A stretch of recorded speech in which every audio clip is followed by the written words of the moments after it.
大家好，我是南岩，欢迎来到科技美学。那首先问你一个问题啊，家里面的电视你有多久没有打开了呢？那最近几年呢，移动设备大量的占用了我们的时间和空间啊，那电视的打开率正在快速的下降。那现在的电视究竟还值不值得我们购买呢？它们发展成什么样子了呢？本期节目我们为你一一解答。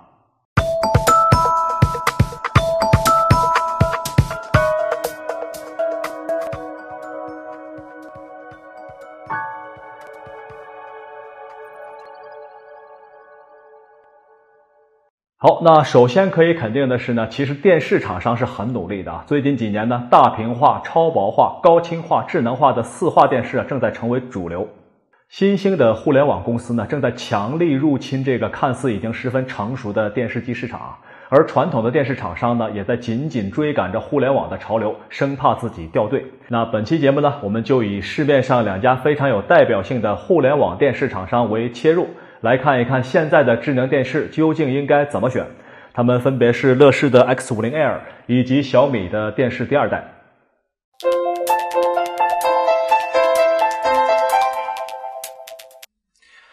首先对比的是50寸的乐视 X50 和49寸的小米电视2。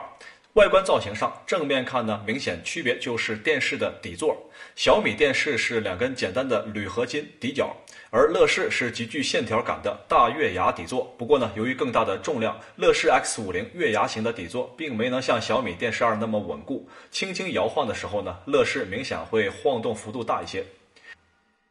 虽然小米官方有多种颜色可选啊，但并不见得都有的卖。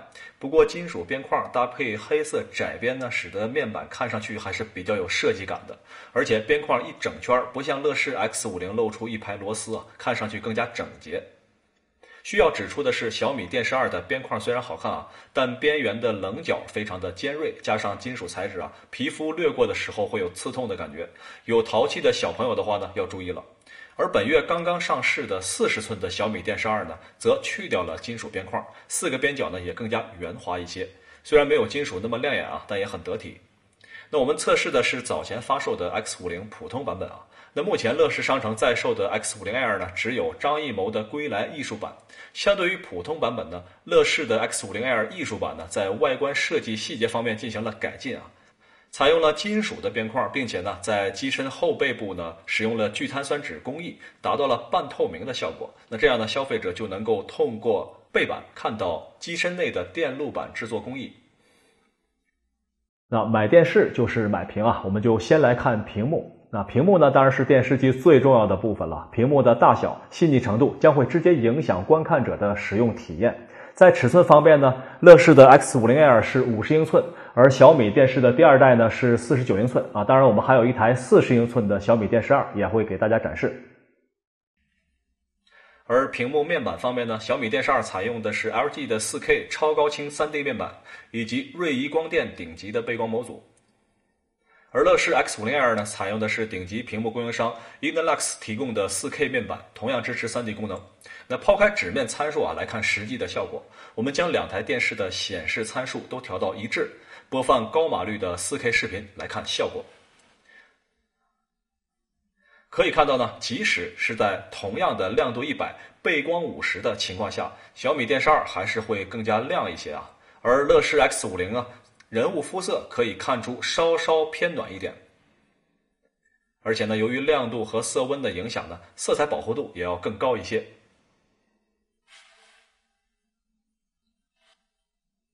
在固定的亮度下，2台机器黑色的背景当中，49英寸的小米电视2默认背光也比40英寸的小米电视2更亮。当然了，这种情况呢，还是和电视里面的设置有关啊。在图像选项当中，49寸小米电视2和40寸相比呢，多了动态背光和环境背光。那如果呢没有开启这个选项啊，显示黑色背景的时候是非常亮的。而开启了以上功能之后呢，可以看出比40英寸的屏幕呢，布光控制要更好一些。那我们建议呢，在大多数观看条件下，应该开启小米电视2的动态背光和环境背光功能。那这样呢，画面的光线更加的柔和。注意啊，由于器材所限啊，大家看到的视频当中呢，屏幕可能会有些闪烁，但实际肉眼观看是没有问题的。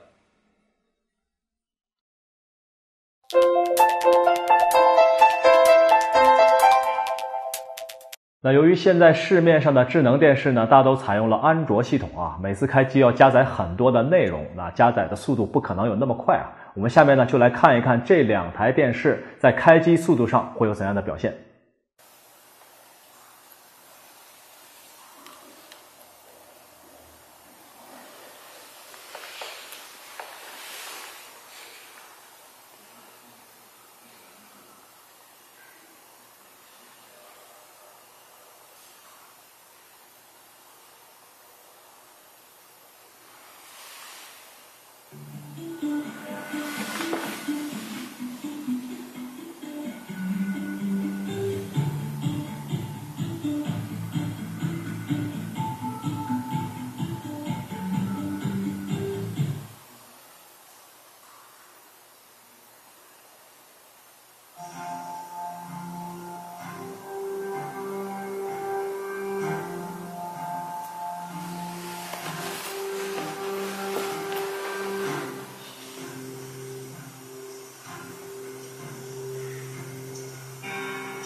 乐视这边呢，随机带有2个遥控器，其中触摸版的遥控器呢还支持语音功能，按语音键即可按用户执行命令搜索影片、查询天气、音乐等等。喜羊羊与灰太狼，对于不喜欢打字的老人来说呢，还是挺方便的。而小米电视2的遥控器呢，也有一些贴心的功能，比如用电视机寻找遥控器的功能。互联网电视呢，与传统电视最大的区别就是节目资源的可扩展性，而乐视和小米在这方面各不相同。我们首先来看乐视。乐视电视呢，在开机之后，首先进入的就是它所准备的轮播频道。轮播频道呢，是仿照传统数字电视节目，按照不同的节目内容分类，分为多个频道源。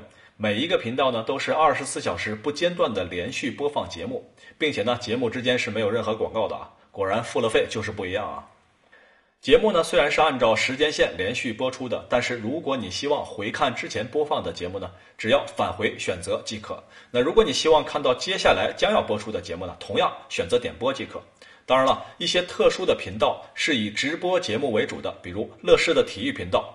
这里呢可以多说2句啊，任何一家电视台的体育频道都是比较热门的。那乐视呢，在体育频道方面投入了巨资啊，购买了很多独家的节目，并且聘请前央视主播刘建宏加盟。从体育直播内容看呢，无论是 NBA 还是各国的足球联赛，甚至包括一些特殊的比赛场次呢，乐视体育都有高清直播的内容，并且这些内容在直播结束后可以很快进入节目库，你可以随时观看录播节目。仅仅是这些无删减、无广告、高清晰度的体育直播赛事，对于球迷来说也绝对值回票价了。除了乐视编排的轮播频道之外呢，我们将遥控器向右就进入到了乐视电视的主控界面。那这里呢分为3个大项，分别是视频节目、游戏以及第三方软件应用。我们逐一来看。进入视频节目选项之后呢，你可以看到近期的热门视频的汇总啊，包括电影、电视剧等等。值得肯定的是呢，乐视节目的更新频率非常快，一些热门电影在电影院下线之后，立刻就能在乐视节目源当中找到。而众多热播的电视剧呢，也都可以同步在乐视的电视剧库中找到高清资源版本。注意，高清资源的版本啊，这很重要。其他众多的节目分类下呢，也都拥有海量的高清节目资源，那我们这里不再一一赘述。总之一句话，在节目资源方面，特别是高清节目资源方面，乐视在国内处于绝对的领先。第2个选项呢是游戏栏目。理论上呢，大多数的安卓游戏都可以顺利的安装。不过呢，由于主要操控模式仍旧是遥控器啊，所以呢，这里建议大家只安装乐视官方推荐的电视专用游戏，或者购买游戏手柄等等啊。毕竟只用遥控器操作比较费力。第3个板块呢，我们可以安装各种各样的应用软件啊，在这里呢，基本上你可以把乐视电视当成一个超大号的安卓平板电脑。除了不能触控操作之外呢，平板电脑所能做的，电视大都可以完成。那你甚至可以安装一些第三方的视频节目聚合类应用，进一步扩展你的节目源。接下来呢，我们看小米啊，在开机之后，如果你不选择左侧的有线电视，那么就是4个主要的板块，分别是视频、游戏、软件商店以及安装好的程序。如果你还购买了小米的路由器，并且连接到了局域网当中，在主界面当中呢还能看到它，并且进行相关的操作，我们后续再说。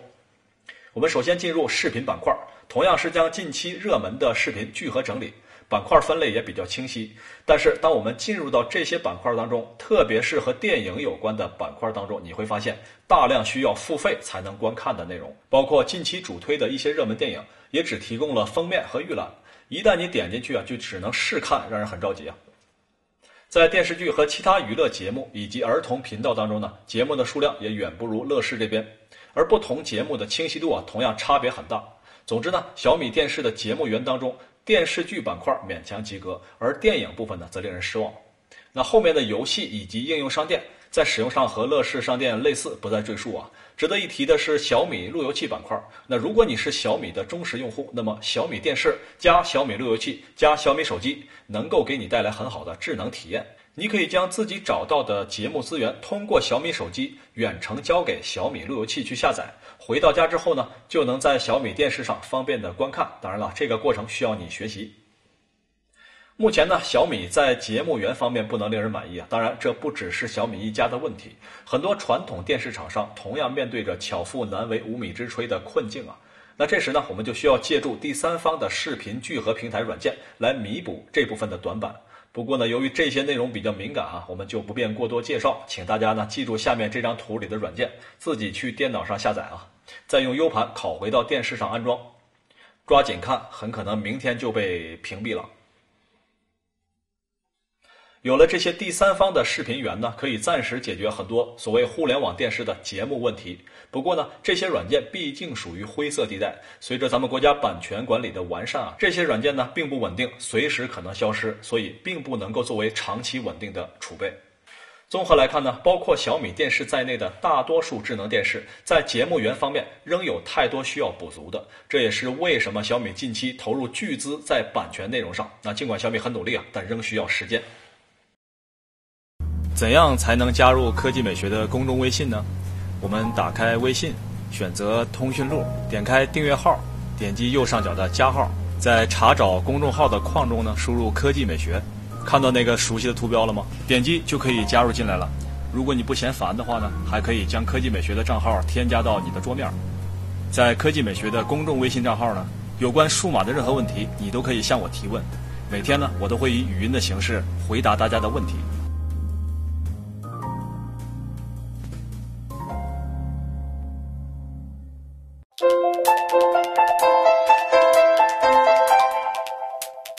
在电视当中加入 3D 功能呢，也是最近几年的热点了。那小米和乐视的主力机型呢，也都加入了 3D 功能，来看它们的表现有何不同。乐视所采用的是主动快门式的 3D 电视啊，那眼镜成本要高一些，眼镜内部呢需要加入控制电路和电池，眼镜也要稍重一点，那长时间佩戴呢会有些累。当然了，乐视所配的 3D 眼镜其实已经相当轻了，只有20克左右啊。那效果上看呢，主动快门式 3D 的效果确实更加逼真， 3D 画面呢更加突出，立体感也更强一些。小米电视2呢，采用的是偏振式 3D 电视，俗称不闪式 3D 啊。那其眼镜和普通太阳镜差不多，没有电路和电池，很轻，很适合长时间的佩戴，不会感觉到累。但是效果上呢，偏振式 3D 的立体感要稍弱一点，并且观看时画面清晰度下降很多。距离近一些呢，你会发现画面边缘出现了明显的锯齿。虽然在技术上啊，它们各有优劣，但其实它们真正的差别在于片源啊。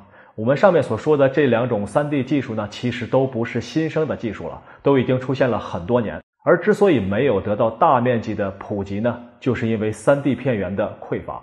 乐视的 X50R 和小米电视2呢，都是有 3D 功能的，也都作为卖点来宣传。那么它们的实际表现如何呢？来看我们的测试。首先看乐视的 3D 片源数量。乐视这边呢有专门的 3D 频道，那截至2015年3月份呢，乐视这边一共提供56部 3D 电影，那这个数量实在是不够多啊。所幸呢里面还有一些比较新的大片，偶尔体验一下呢也还好啊，可以算是勉勉强强及格吧。而小米这边呢也有 3D 频道，那乍一看里面也有不少 3D 的电影，可是点进去才发现啊，全都是只有几分钟的片花或者纪录片，片源的清晰度也不够，实在是没什么可体验的。如果说乐视的 3D 频道是勉强及格的话，那小米的 3D 频道就只能给0分了。你必须自己去寻找 3D 片源，否则 3D 功能呢就是摆设了。那 4K 呢，最近这2年成为热点啊，也是这2台电视的主要卖点。最初呢，还因为真假 4K 而争论了很久啊。当然，最后证明呢，它们都是真正的 4K 面板，这一点你是不用担心的。你真正应该担心的是 4K 片源。在50寸甚至更大尺寸上呢， 4K 片源和全高清片源在清晰度上是有差别的。那既然呢这2台电视是有 4K 分辨率的基础，我们当然希望观看到更加清晰的画面。首先呢，还是来看乐视的 4K 片源情况啊。乐视这边提供专门的 4K 频道，在该频道下呢，还细分了电影、电视、娱乐等子栏目。每一个子栏目上呢，都有上百部片源，那数量上应该说是比较令人满意的，而且影视剧集也都比较新。那可以看出乐视在 4K 片源方面所做出的努力和积累。而小米这边呢，则干脆没有提供 4K 频道，想看 4K 视频呢，你只能自己去找，再接移动硬盘来看了。综合来看呢，在 3D 和 4K 这2项新兴的观看需求上，乐视在片源方面做出了比较充分的准备，而小米呢，则让我们没法评价。看到这里呢，我们还需要解决另外一个疑问，就是我们需要在线观看 4K 视频的话，家里的带宽需要多大才能承载 4K 片源巨大的数据量呢？那经过我们对乐视电视的实测啊，4兆宽带、8兆宽带甚至10兆宽带都不能很好的传输乐视的 4K 片源，经常出现缓冲。看来只有更高的带宽才能够达到在线观看 4K 视频的需求。那为了解决这个问题呢，乐视方面提供了一个变通的解决办法，也就是先下载后观看。我们以 4K 电影敢死队3为例啊，可以选择将电影下载到内置存储当中，等它下载完之后呢，我们再观看就没问题了。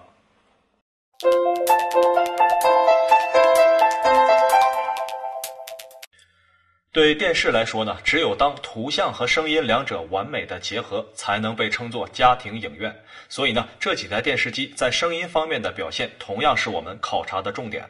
其中呢，49寸的小米电视2和最新发布的55英寸的小米电视2都是可以选配家庭影院套装，也就是 Soundbar 条形音箱和低音炮的组合。有没有这套音箱相差600元。那么你是否值得花这个钱呢？我们实际来听一听它们的区别。这个环节呢，我们建议你戴上耳机。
小米电视2的内置音效比较普通，那音响呢也没有什么层次感，低音也没有任何的下潜。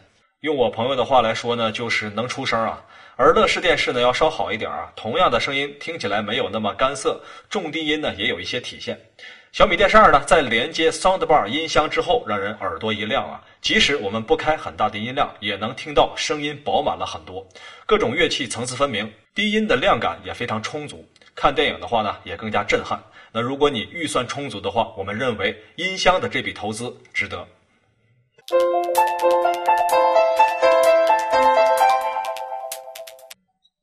家用游戏机其实已经远离我们的生活很久了，很多人记忆当中的游戏机还是当年的超级玛丽啊。而今年大陆地区放开了对游戏机的限制，微软和索尼两大巨头的最新一代游戏机 Xbox One 和 PS4 也得以重新进入我们的生活，也让国内玩家能够和全世界同步啊。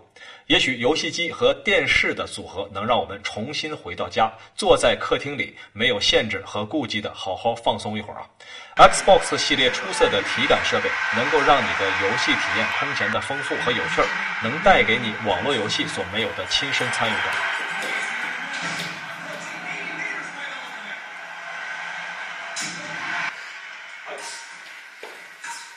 我们都已经在网络上和虚拟的符号和陌生的形象战斗得太久了。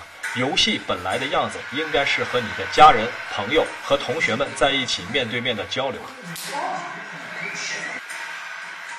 互联网电视加上游戏机，这才是未来家庭娱乐的方向和完整的形态。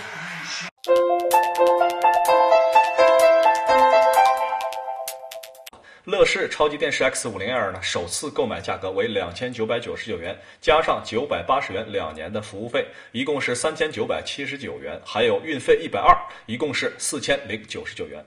不过目前在售的 X50L 呢，只有张艺谋归来艺术版，艺术版和普通版相比要多出500元的增配包，4479加上120的运费呢，一共就是4599。增配包呢，包含了前面所说的硬件升级和张艺谋艺术归来的签名证书。而随后呢，如果你想要继续观看乐视 TV 中付费的内容的话呢，则需要每年缴纳490元的服务费才行啊。当然了，乐视网的 TV 版的免费区呢，以及轮播频道当中的内容是无需续费就能观看的。很多会员专用频道的视频呢，也是可以免费观看的，只不过你看到的是标清版本，并且在视频的顶部会有购买提醒。49寸的小米电视2呢，裸机版本的售价为3399元，比起乐视便宜近600元，当然还有100元的运费。而如果加上 Soundbar 和低音炮呢，则需要3999元，和乐视就相当了。但是音频效果呢，则提升了不止一个档次啊。那后面我们会有测试。另外，购买音响的话呢，运费也会增加至150元。而40寸的小米电视2呢，售价为1990元啊，只和一个中档手机差不多。对于租房或小户型的年轻人来说，确实极具性价比和吸引力。所以单就目前的价格来说，小米电视确实更具有优势，而乐视呢，主要是贵在内容服务费用。乐视号称7×24小时全天候客服啊，所以呢，我们特地在凌晨12点半的时候，以 X50无法开机为理由，给乐视客服打了个电话进行测试啊。日库中心，怎么可以帮您？啊，你好，鼠子呀，我乐视超50，今天晚上准备看电视的时候，然后突然发现开不了机了。开不了机了是吗？对，就是那个插上电源，然后就怎么弄也没反应。先生的，那您看这样行吗？就是您的这个情况的话，我这边帮您升级反馈一下，明天的话让我们售后这边的话上门帮您看一下，您可以吗？就是可以上门是吧？对，是可以上门的。那可以听到，即使是在凌晨时段，依旧可以接到人工客服，处理方式呢为网点上门服务。而小米这边呢，并不是24小时的人工客服。那从这一点上说呢，乐视显然更贴心。不管是凌晨或者是一些非工作时段，乐视售后都能给用户一些帮助。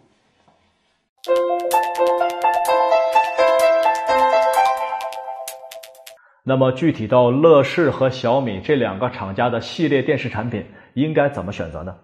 看过了我们前面一系列的测试和体验，如果你希望简单获取到第一手的全面的高清电视节目资源，并且愿意为这些资源付费的话，当然选择乐视电视。那乐视呢，在节目资源方面的巨大优势，可以满足你的所有需求。特别是你要给家里面的老人选购电视的话，那我们建议是选择乐视，那这样你不用担心你的父母找不到他们想要的节目。而如果你的动手能力比较强，愿意自己寻找那些高清的最新的独家视频节目资源，或者你已经习惯了通过各大影视论坛或者通过迅雷来下载各种各样的影视资源的话，那么更加便宜的小米电视显然更具有性价比。当然了，省下来这些钱呢，就需要你自己多多动手，多花一点时间去寻找资源。那我们的建议已经够明确了吧？一句话总结呢，乐视在节目资源方面是完胜，而小米呢，在硬件的性价比上是无人能及。其实还要说呢，其他还有很多传统的家电厂商也都在积极拥抱着互联网。在市面上呢，你能够找到大量的智能电视，而且呢，它们的价格并不比乐视或者小米高多少。虽然这些传统厂商呢，在互联网节目资源扩展方面有所欠缺啊，但是他们在线下服务方面的积累显然是有优势的，他们的品牌呢，也更能得到你家里人的认可。好了，以上呢就是本期科技美学测评视频的所有内容了，非常感谢你的全程观看。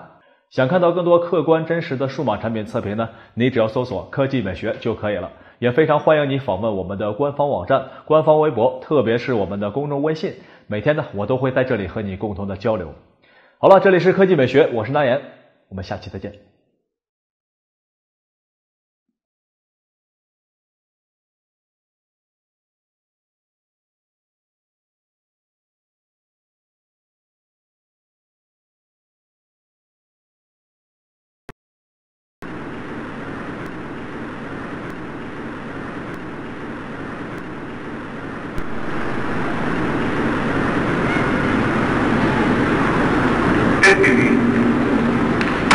比赛开始，刘翔的起跑非常的顺，他目前排在第1位。旁边的是特拉梅尔、奥里加尔斯，刘翔领先的位置。刘翔赢了！刘翔赢了！刘翔创造了历史，一个黑头发、黄皮肤的中国人成为了世界飞人。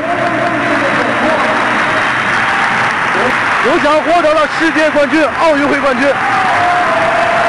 刘翔获得了奥运会金牌，创造了新的奥运会纪录12秒91。